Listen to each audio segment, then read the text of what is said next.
What's up, guys? I have a question here that somebody sent in, and it says, Victor, where would I invest 500K today? And actually, I'm a real estate guy, so I'm going to say real estate.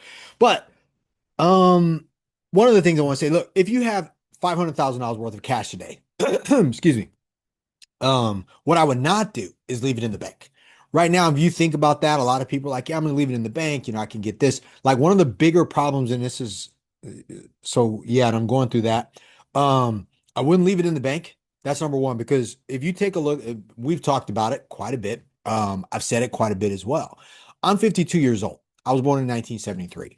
Since 1973, the dollar has lost 86% of its value. So, I mean, just back of napkin math, if you had that same $500,000 in the bank and it's lost 86% of its buying power today, you've already lost, like, let's just use round math. You've lost $400,000 worth of buying power today in that $500,000. Like that's a lot of money. Like seriously. So leaving it in the bank, I would not do. That's number one. I wouldn't speculate on trends. Like you have a lot of stuff going on right now where people are like, dude, I can jump in the stock market. You may make money in the stock market, you may not. They're extremely volatile. So if you are a gangster and you've saved up $500,000 from your business, you've done the right things, you've paid your taxes, you've put it off to the side. Like if you're going to invest your money passively into something, you don't want to speculate into the stock market because it could go down, right? And oh, by the way, if you make any gain in the stock market as earned income, when you cash out of that, you're going to pay taxes on it. So you're going to make half of the gain that you thought you made anyways. So that's the other thing. I wouldn't speculate in trends. The other thing I wouldn't do, and this is the difference, that's really the difference between investing and gambling. Like you need to know the difference between if I do this, is this really an investment that is going to make sense for you? Or is this really gambling where you're betting on it going up, you're hoping, you're watching the news, you're waiting on some type of report to come out, boom, it lands. The other ways it doesn't. That's all of the volatility that you see in the stock market anyways. So if you have an investment and you're thinking about investing your money, you don't want to gamble that money. You want to make a true investment. So what I look for when I'm looking at any investment, and as you guys know, at Bell Capital, we have a fund. It's a real estate, multifamily real estate only fund.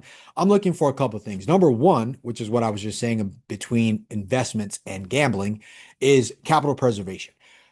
The number one thing when I'm looking at any asset for myself, my investors now and or in the past is, can we lose money? Is there a possibility to lose money?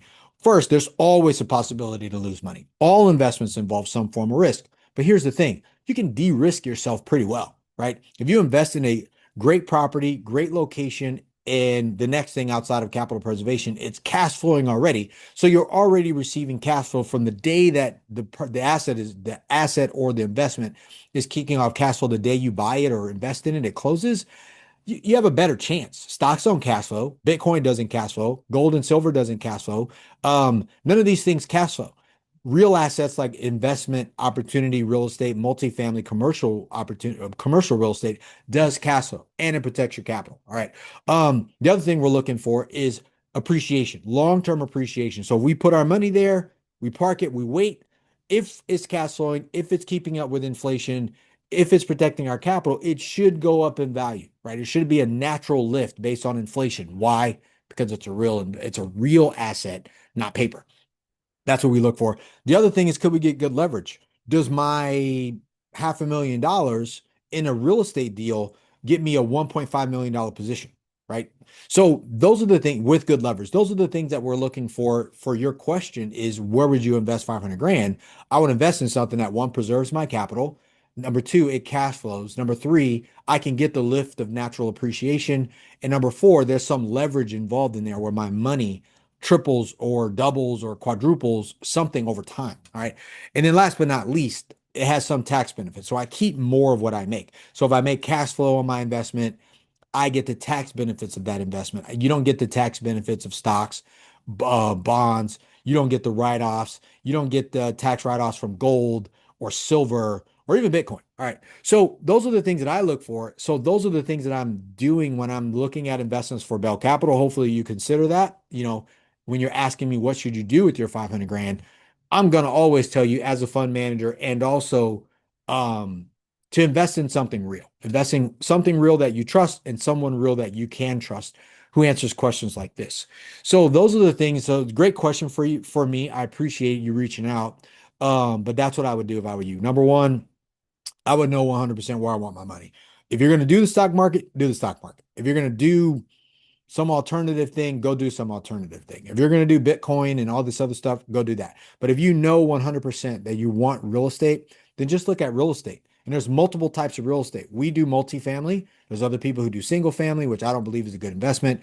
Um, there's other people who do retail. There's other people who do industrial. There's people who do office. There's people who do a lot of stuff, development.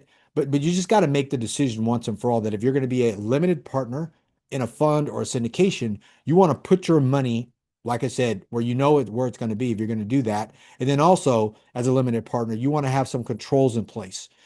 Are they evaluating it like me? Hey, this thing has to make a good return for our investors. Period. End of story. If we're going to lose their money or think we're going to lose it, don't do it. That's number one. So, to answer that question, where are you going to put your money? What would you do with it? That's what I would do. I'm a real estate guy, so I'm going to say real estate. I'm a little biased, but you need to decide for you. I would tell you to put your money in real estate. That is a better investment for you. What was the other thing that was in here? Uh, wealthy investors, what are they buying when they invest? What are they really buying? Oh, wealthy investors, what are wealthy investors really buying when they invest? They're really buying the ability to know where their capital is. Right now, if you invest in anything online, the stock market, or your money's in a retirement account, or you're in an index fund or a growth fund or whatever in Fidelity, you don't really know exactly where your money is. It's in a mutual fund. There's a bunch of companies involved in this one thing. So while, yeah, you're spread out all over the place, you're spread out all over the place. I'd rather get one asset, one or a fund that has multiple apartment buildings in it and you have 200 units, 200 tenants living there paying, like that's better. That's what you're really buying. You're buying peace of mind, if that makes sense. So you're really investing to buy peace of mind so you know where your money is. That's my opinion. So hopefully I answered that question good for you. Number one, don't gamble, invest. Number two, know where your money should be. If you're going to invest, do it in a real asset class. Um, Evaluate it based on cash flow, stability, not losing money, appreciation, leverage, tax benefits that come to you as an investor. Like you need all those things involved in your decision with your hard-earned money. If you're going to put 500 grand and trust anybody with your money, you need to first trust in yourself to know it is where it is that you want it. All right. So I hope that helps. If you need anything or you have any more questions, go to bell-capital.com. You can do two things there, schedule a call about our open opportunity right now. If you have 200,000 or more to invest, we definitely want to talk to you, help you and talk to you about our open fund and the assets that we're looking at.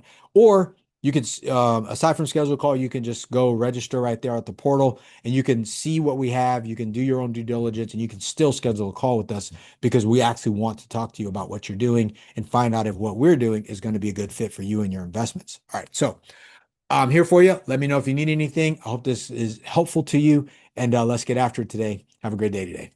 Boom.